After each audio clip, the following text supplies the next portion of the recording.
Hello student, आपने part 1 देख ही लिया होगा यूपी पुलिस कांस्टेबल का क्वेश्चन होगा। ये उससे आगे का है, ठीक है। जिससे वीडियो लंबी ना हो, और चैनल को सब्सक्राइब करें, लाइक करें, ज़्यादा से ज़्यादा शेयर करें सबसे ज़्यादा आप। और चैनल सब्सक्राइब करने के लिए थैंक यू वेरी मच। तो शुरू करते हैं। और हाँ, ध्यान रखना ये क्वेश्चन वही है जो आए हुए क्वेश्चन है सारे, ठीक है। इसलिए प्रैक्टिस हमेशा 10 ईयर पे करो। चैप्टर आप कहीं से भी करें 10 ईयर से, लेकिन प्रैक्टिस 10 ईयर से करनी चाहिए। तो 10 ईयर से ही सवाल का पता लगता है कि कैसे सवाल बनते हैं। 10 सेमी त्रिज्या वाला एक गोला पिघलाया जाता है और 10 सेमी ऊंचाई वाला एक शंकु बनाया जाता है। शंकु का व्यास क्या होगा? सबसे पहले तो ये देखो, शंकु वाला चैप्टर भी मैंने प्रॉपर करा रखा है। शंकु की ये ऊंचाई होती है, ठीक है। ये होती है तिर्यक ऊंचाई, ठीक है, जिसको एल बोलते हैं। ये होती है त्रिज्या, ठीक है। और गोला आपको बताइए,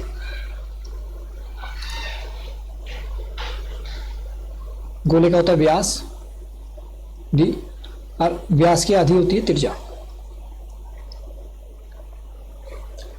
जब भी कोई भी चीज से कोई दूसरी चीज बनाई जाती है, पिघलाकर गलाकर, जो भी, हमेशा उनका आयतन लेते हैं, ये ध्यान रखना, ठीक है। चाहे घनाभ से गोला बनाया जाए, वृत्त से शंकु बनाया जाए, शंकु से वृत्त, आयतन ही बराबर रखेंगे हमेशा, कैसा ही सवाल हो चाहे वो। जब भी कोई चीज पिघलाकर या गलाकर बनाई जाती है, उसका हमेशा आयतन बराबर रखते हैं। तो 10 सेमी त्रिज्या वाला एक गोला पिघलाया गया। गोले का आयतन क्या होता है? 4/3 पाई आर की क्यूब। ये सवाल जब भी हो सकता है जब आपको फार्मूले पता हो। 1/3 पाई आर स्क्वायर एच, ये होता है शंकु। शंकु का आयतन बराबर गोले का आयतन, ठीक है। अब देखो, जब बराबर साइन होता है तो इसको हम काट सकते हैं। पाई आर से पाई आर कट गया, ठीक। पाई से पाई कट गया, लेकिन हम ये नहीं काट पाएंगे क्योंकि ये गोले के अलग है और उसके अलग त्रिज्या ना, तो हम ये नहीं काट पाएंगे। अब देखो, 4/3 गुणा 10 की घात 10 की क्यूब होता है। 10 की क्यूब को मैं डायरेक्ट लिख दूंगा 4000 बराबर 1/3। हमें क्या निकालनी है? शंकु का व्यास निकालना है। शंकु का व्यास निकालने के लिए हमें त्रिज्या पता होनी चाहिए। क्यों? क्योंकि त्रिज्या का दुगना ही व्यास होता है, ये ध्यान रखना। व्यास होता है, व्यास का आधा ही त्रिज्या होती है। ऊंचाई कितनी? 10, ठीक है। बराबर का साइन है, क्रॉस मल्टीप्लाई कर सकते हैं। 4000 गुणा 3 बट्टे में जब क्रॉस मल्टीप्लाई करेंगे 3 गुणा 10 बराबर आर स्क्वायर, यही बचेगा। 1 जीरो से 1 जीरो जाएगा, 3 से 3 जाएगा। इसका वर्गमूल कितना? 400 का 20, ठीक है। 400 का वर्गमूल 20 होता है क्योंकि आर बराबर की रूट में आ जाएगा ना 400। मैं एक स्टेप ज़्यादा चला क्योंकि हर बार आपको बता चुका हूं, जब भी स्क्वायर होता है ये रूट में जाके बदलता है दूसरी तरफ, ठीक है। इसलिए 20 आया। आर बराबर कितना आया? 20। व्यास क्या होता है? त्रिज्या का दुगना। तो त्रिज्या का दुगना मतलब 20 गुणा 2, 40 आंसर, ठीक है। Next question. एक सेट में 3 से शुरू होने वाले लगातार 5 पूर्णांक होते हैं। यदि एक सेट में से सबसे बड़ा पूर्णांक हटा दिया जाए तो उस सेट के औसत में कितना प्रतिशत की कमी होती है? सबसे पहले देखो, पूर्णांक क्या होता है? 1, 2, 3, चाहे माइनस हो, जो ये अपना आप में ही पूर्णांक है। ऋणात्मक पूर्णांक, पॉजिटिव पूर्णांक। तो पूर्णांक कहां से होता है? शुरू 3 से, यानी कि 3 पहला पूर्णांक हो गया, 4, 5, 6, 7। शुरू होने 5 लगातार पूर्णांक, तो 1, 2, 3, 4, 5, ठीक है। यदि सेट में सबसे बड़ा पूर्णांक हटा दिया जाए तो उस सेट के औसत में कितने प्रतिशत की कमी होगी। जब हम कमी निकालना चाहते हैं तो पहले भी तो कमी हमें पता होनी चाहिए। 5 पूर्णांकों का औसत क्या था, जब भी तो हम 4 जो हटाने के बाद 4 पूर्णांक बचे हैं उनका प्रतिशत कमी जब भी तो होगी जब हमने बड़ी पहले पूर्णांकों के 5 होने चाहिए, फिर 4 पूर्णांकों के होने चाहिए औसत, जब भी तो हम बता सकते हैं कितनी कमी हुई। तो पहले पूर्णांकों क्या होगा, औसत क्या होता है, अब ये समझो। औसत का एक ही फार्मूला है जो सब जगह काम आएगा। औसत बराबर कुल संख्याओं का योग बट्टे में कुल संख्या, बस। तो औसत बराबर क्या होता है, कुल संख्याओं का योग बट कुल संख्या। कुल संख्या इनको जोड़ दो, कुल संख्याओं का योग निकल जाएगा। कुल संख्या कितनी है, 1 2 3 4 5 5। इनका औसत कितना आएगा, जोड़ो, 4 3 7 7 7 14 14 और 11 25 बट्टे 5। तो 5 आ गया 5 पूर्णांकों का औसत। पहले तो 5 आ गया। अब क्या कह रहा है, यदि सेट में से बड़ा पूर्णांक हटा दिया यानी कि 7 को हटा दिया जाए। अब 7 का औसत, 7 को हटाने के बाद औसत कितना होगा, 4 3 7 7 और 5 11 11 6 सॉरी 4 3 7 7 और 5 12 12 6 18। तो 18 बट्टे 5 कितना आया। अब 5 की जगह 4 होगा, क्यों, क्योंकि एक घट चुका है पूर्णांक। जब एक पूर्णांक घट चुका है तो यहाँ पे 4 हो जाएगा, क्योंकि औसत तो कितना होता है, कुल संख्या को योग बटे कुल संख्या। कुल संख्या कितनी बची, 4 बची। तो 4 चौक 16 4 पंजे 20 4.5। अब इनको प्रतिशत कमी बतानी है, कितने प्रतिशत की कमी होती है औसत में 5 से 4.5 आने में। देखो, प्रतिशत कमी निकालने के लिए अंतर दोनों औसतों का बट्टे में जो बड़ा औसत था गुणा 100। 100 से क्यों गुणा करा, क्योंकि प्रतिशत में निकालना है, 100 से गुणा करते हैं। किसी भी भिन्न को, कोई क्या है, भिन्न को प्रतिशत में बदलो तो 100 से गुणा करते हैं। 2 पंजे 10 और 4 पंजे 20, 200 प्रतिशत। जब हम 200 प्रतिशत 200 बट्टा 100 करेंगे तो कितना आएगा, 2 पंजे 10 5 दूनी 10, ठीक है। देखो 2 दूनी 4, 200 है ना, तो 2 ही आ गया। चलो, पता लगे 100 से गुणा करी। अब दो, इनका अंतर क्या है, 0.5 गुणा 100, 5 दूनी 10, 20 पंजे 100। स्थान एक स्थान बाद है, पॉइंट लगा दिया, यानी कि 10 ही प्रतिशत आया आंसर। नेक्स्ट क्वेश्चन, निम्नलिखित में से कौन सा न्यूनतम 2 पूर्णांकों का योग जिसका योगफल गुणनफल 64 है।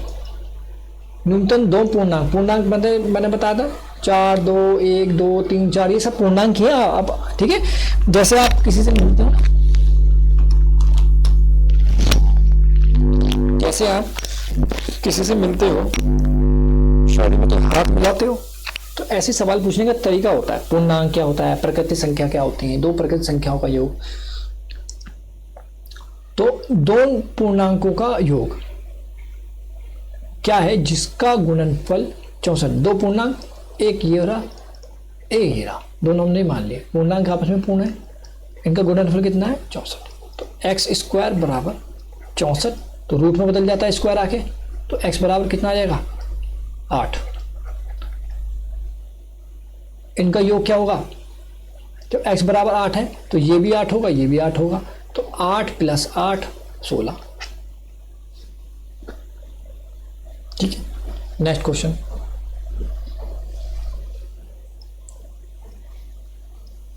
बी और सी एक काम 40 दिनों में पूरा कर सकते हैं, जबकि ए बी सी वह काम 20 दिनों में पूरा कर सकते हैं। तो ए अकेले वह काम कितने दिनों में पूरा करता है। देखो, बी और सी पूरा काम 40 दिन में होता है, एक दिन में कितना काम करेंगे वो, इतना 1/40। तीनों पूरा काम कितने दिनों में करते हैं, 1/20। तो ए का काम निकालना है। ए का काम कैसे निकालेंगे, बी प्लस सी जो दोनों का काम है इसके समीकरण में रख दो, तो 1/40 अगर मैं यहाँ रख दूँ, ये माइनस जाएगा यहाँ पे, 1/20 माइनस प्लस का माइनस हो जाएगा यहाँ के, कितना एलसीएम है 40, 20 दूनी 2 दूनी 4 और 1/40, ठीक है, 40 दिन में।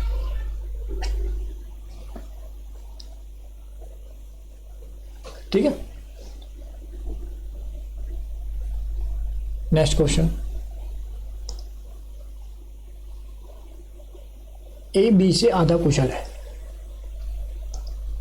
ए बी से आधा कुशल है, ये 3 है, 3 जने हैं, सी 3 गुना कुशल है, वे तीनों मिलकर एक काम कितने दिन में पूरा कर सकेंगे? यदि बी अकेले यह काम 6 दिन में कर लेता है, देखो ये 6 दिन में करता है, अगर ए बी से आधा कुशल है, यानी कि ए जो है बी से आधा कुशल है, यानी कि 12 दिन में करेगा,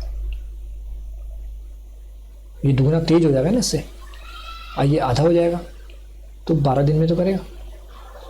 सी से 3 गुना कुशल, यानी कि 3 गुना कुशल है, यानी कि ये 18 दिनों में करता है, तो 3 गुना कुशल कब होगा? ये 6 दिन में कर रहा है, जब भी तो 3 से गुना करेंगे, जब भी तो ये 3 गुना देरी से चलेगा। ठीक है, अब देखो यदि अकेले तो पूरा कर सकेंगे तीनों कितने में, तो तीनों का 1 दिन का काम जोड़ दो, एलसीएम ले लो, 12 6 18, 2 6 12, 2 3 6, 2 9 18, 3 दूनी 6, 3 कम 3, 3 3 9, 2 3 6, 6 3 18, 2 36, 12 3 36, 6 5 36, 18 दूनी 36, 4 3 9, 9 2 से 11, 11/36, ये 1 दिन का काम है। जब पूरा काम कितने दिन में? 36/11, उल्टा कर देते हैं, जब पूरा काम निकालते उल्टा करते हैं, ये 1 दिन का काम है, 11/36 करेंगे तीनों, तो पूरा काम उल्टा कर दो, तो 11 3 33 और 3 बजा 11 दूनी 22, 11 दूनी 22, उसको बात करेंगे 11 3 33, 3 11 दूनी 22 बचे 8, अब 11 7 77, तो 3.27 दिन में पूरा करेंगे। नेक्स्ट क्वेश्चन, वीडियो पसंद आए लाइक करें, शेयर करें ज़्यादा से ज़्यादा। एक्स ने 8 घंटे में 75 किलोमीटर की दूरी तय की। उन्होंने आंशिक रूप से पैदल 5 किलोमीटर की दूरी और आंशिक रूप से आधी आधी मतलब आधी साइकिल से तय करी, आधी पैदल तय करी। जो पैदल तय करी 5 किलोमीटर प्रति घंटे की रफ्तार से तय करी और 12 किलोमीटर की रफ्तार से कौन से साइकिल से तय करी। तो एक्स द्वारा पैदल तय की गई दूरी ज्ञात करो। सबसे पहले यही सीखो, समय बराबर दूरी बट्टे चाल, ये एक ही फार्मूला है, बस इसमें चेंज हो जाता है, दूरी बराबर चाल गुणा समय, क्योंकि क्रॉस मल्टीप्लाई हो जाती है। ठीक है, तो समय बराबर दूरी बट्टे चाल, इस फार्मूले का हम यूज करेंगे। पैदल उसने एक्स दूरी तय करी, कितने किलोमीटर प्रति घंटे की रफ्तार से? 5 किलोमीटर प्रति घंटे की रफ्तार से। तो मैंने क्या बताया, दूरी बट्टे चाल समय बराबर, तो दूरी बट्टे चाल समय, समय कितना आया? प्लस, अब देखो 75 माइनस एक्स, जो बाकी की दूरी साइकिल से करी वो 75 माइनस एक्स से तो करेगा, क्योंकि पैदल उन्होंने एक्स कर ली।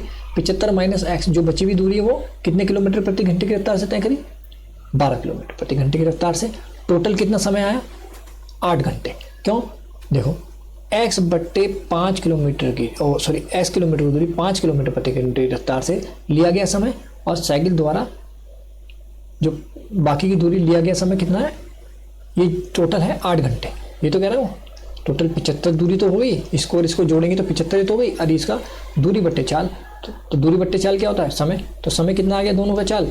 इसका समय बराबर 8 घंटे है, क्योंकि 75 किलोमीटर का 8 घंटे दे रखा उन्होंने। ठीक है, जोड़ दिया, ये बन गया आपकी क्वेश्चन। अब एलसीएम कितना है? 60। जब भी कोई संख्या आपस में ना कटे उसका एलसीएम ले तो सीधा गुणा ना कर देते हैं। देखो 5 से 12 नहीं कट रहा, सीधे सीधे गुणा कर दो, 60 आ गया। 5 कम 5, 5 दूनी 10, 12x प्लस 12 पंजे 60, तो 15 पंजे 75, 12 पंजे 60 है, 5 पंजे 25 का 2, 5 सत्ते 35, 35 36 37, 375 माइनस 5x बराबर 8। एक मान के क्रॉस मल्टीप्लाई कर देते हैं तो कितना आएगा? ये घटा के कितना आ गया? 3x प्लस 375 बराबर 8 छिंग 48, 480। ये आ गया 480। तो 375 को माइनस कर दो, 5 0 1 105, 3 तिया दो, कहीं पे गड़बड़ हुई है। 375 6 48, 12 पंजी 60, 5 कम 5, हाँ 5x 12 अपने कहीं पे गड़बड़ हुई तो यहाँ गड़बड़ हुई। कितना आ गया? ये आया आपका 12 में से 5 गए 7x सॉरी। तो 7 कम 7, 7 पंजे 35, यानी कि x बराबर 15 आया। किसकी दूरी पूछी उन्होंने? x द्वारा, यानी कि x की कितनी? 15। अगर पूछे साइकिल द्वारा तय की गई दूरी तो 75 माइनस x ही तो है ये साइकिल द्वारा, तो घटाएंगे 15 कितने आ गई? 0 6 60 किलोमीटर। ठीक है, दोनों दूरी आप निकाल सकते हो इसी तरीके से। Next question. वीडियो पसंद आए लाइक करें, शेयर करें, ज़्यादा ज़्यादा चैनल को सब्सक्राइब जरूर करें। ए बी सी के बीच 1152 का नुकसान 7, 8 और 9 अनुपात में विभाजित होना चाहिए, तो ए का हिस्सा क्या होगा? देखो मैंने कितना बताया, जब भी वो अनुपात में दे रखी हो ऐसे उसको x मान लो, 8x 9x। इनके बीच ये बांटना है, ये दे रखा है ना नुकसान के अनुपात में विभाजित होना चाहिए, ये नुकसान दे रखा है, इतना नुकसान में विभाजित होना चाहिए इतने रुपयों को, 1152। जोड़ेंगे कितना आ गया भाई? इसका योगी तो ये है, हमें अगर s की वैल्यू मिल जाए तो s की वैल्यू इसमें पुट करते रहेंगे, जिसका भी निकालना है, a का निकालना है, b का निकालना है, c का निकालना है, यही तरीका है अभी तक। और सब में मैंने इसी पैटर्न से मैंने हर क्वेश्चन आपको कराया। कितना हो गया? 9 7 17, 8 और 9 17, 17 और 7 24, 24 से x बराबर 152/24 भाग जाएगा 24 से, करके देख लो। 24 दूनी 48, 24 तिया 3 चौक 12, 3 तिया 9, 3 दूनी 6, क्या 2 से काट लो, जब भी ना काटे 2 से काटो। अब 24 का पाड़ा तो मुझे याद नहीं है, तो 20 तक पाड़े तो होने चाहिए आपको, 25 का भी नॉर्मल याद रहता ही है सबको, लेकिन 24 का 23 का ऐसे पाड़े जल्दी से याद नहीं होते, होंगे किसी को होंगे, तो 20 तक पाड़े याद रखे रखो, उससे आपको सहूलियत रहेगी। 2 एकम 2, 2 दूनी 4, तो 2 पंजे 10, 2 सत्ते 14 और 2 चिक 12।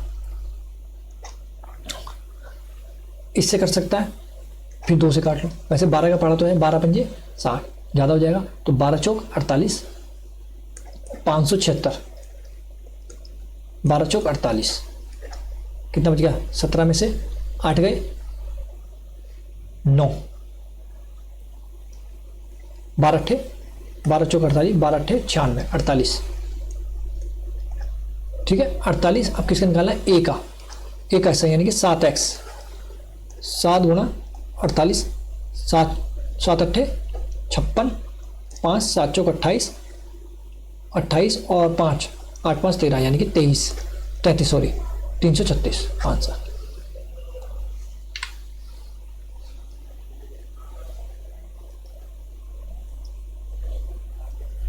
ए बी सी ने 50,000 रुपए का कारोबार प्रारंभ किया। बी ने सी की तुलना में 6,000 अधिक दिए। ए ने बी की तुलना में 2,000 रुपये अधिक दिए। यदि कुल लाभ 10,000 था तो ए लाभ में ए का हिस्सा कितना था? ठीक है, अब देखो हमें सबसे पहले ये पता होना चाहिए किस अनुपात में किसने कितने पैसे दिए। ये निकालने के लिए हमें देखो ए बी सी, ठीक है, कितने रुपए दिए इन्होंने? 50,000 रुपये, ये तो दिए। अब देखो अगर मैं इसको मान लूं तीनों ने x रुपये दिए, अब इसमें कंपैरिजन कर लो। बी ने सी की तुलना में 6,000 रुपये अधिक दिए, यानी कि x प्लस 6,000 रुपये। भाई इसकी तुलना में इसने ज़्यादा दिए ना 6,000, तो 6,000 रुपये, x प्लस 6,000 रुपये इसने दिए। अगर x दिए हैं सी ने बी ने 6,000 रुपये अधिक दिए तो x प्लस 6,000। अब आगे बी ने ए ने बी का तुलना में बी की तुलना में 2,000 अधिक दिए, यानी कि इसने 2,000 रुपये अधिक दिए बी की तुलना में ए ने, तो एक x प्लस 2,000 रुपये जोड़ दो, कितने हो गए 8,000 रुपये। ठीक है, इनको हमने जोड़ दिया, ये हमें निकल गया 50,000 रुपये। अब ये तो दिए उन्होंने, तीनों ने मिलके इतने दिए, अब इसको हम जोड़ देंगे तो 50,000 के बराबर रख देंगे, तो हमें एस की वैल्यू मिल जाएगी। हमने एस की वैल्यू इसलिए निकालनी है क्योंकि हमें अनुपात चाहिए, किसने किस अनुपात में दिए, जब भी तो हमें हिस्सा मालूम पड़ेगा, इसलिए हमें अनुपात निकालना ही पड़ेगा इनका। x 3x 8 से 14 प्लस 14,000 बराबर 50,000। 14,000 रुपये घटा दो, 3x बराबर 14,000 माइनस कर देंगे, कितना बच गया 6 4 3 36,000 रुपये। अब 36,000 x बराबर 3 एकम 3 3 दूनी 6 12,000 रुपये, यानी कि s की वैल्यू 12,000 रुपये आई। अब देखो इसमें 12,000 रुपये जोड़ दें, कितना होगा 20,000 रुपये किसने दिए, ए ने दिए। 12 6 18 18,000 रुपये किसने दिए, बी ने दिए, सी ने 12,000 रुपये दिए। तो हमको जोड़ेंगे कितना आ गया 20 और 20 30 और 20 50, यानी कि 50,000 रुपये टोटल। यानी कि हमारा बिल्कुल सही है कि इसने इतने पैसे दिए, इसने दे दिए, इसने 12,000 रुपये दिए। अब मैंने क्या था इसका अनुपात निकालना पड़ेगा, किसने कितने पैसे दिए, अनुपात निकल जाएगा। अब देखो 20,000 अनुपात 8,000, यानी कि बी का अनुपात है जो, सी का 12,000। जब भी अनुपात है हम सीधा सीधा काट सकते हैं इसको, 3 जीरो से 3 जीरो काट देंगे।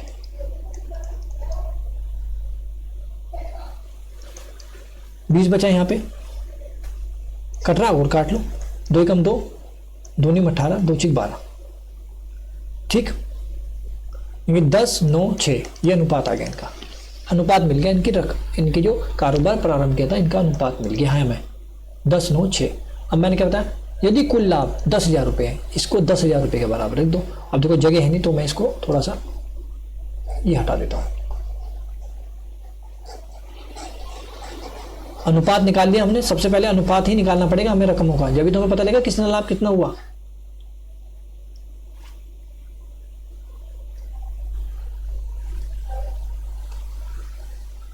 दस 9 6 इसको x मान लेंगे, अनुपात में जब भी वो x मानते हैं बराबर 10,000 रुपये के बराबर इसे रख दो।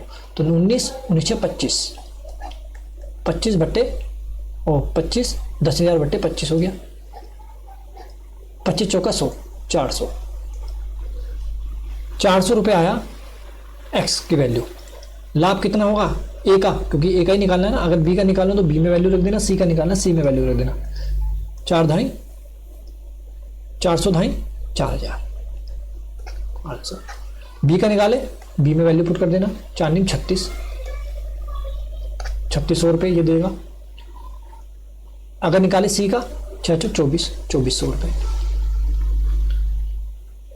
सबके हम निकाल सकते हैं इसी तरीके से। नेक्स्ट क्वेश्चन,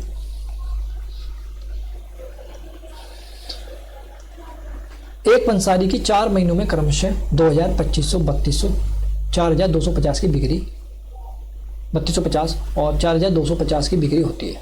3,500 की औसत बिक्री प्राप्त करने के लिए 5वें महीने में उनकी बिक्री को कितना होना चाहिए। मैंने आपको बताया था औसत बराबर क्या होता है,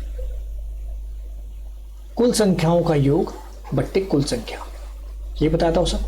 हमें दे रखी है संख्या 1 2 3 4, पांचवी बतानी है हमें, 5वें महीने की रकम बता रखी है।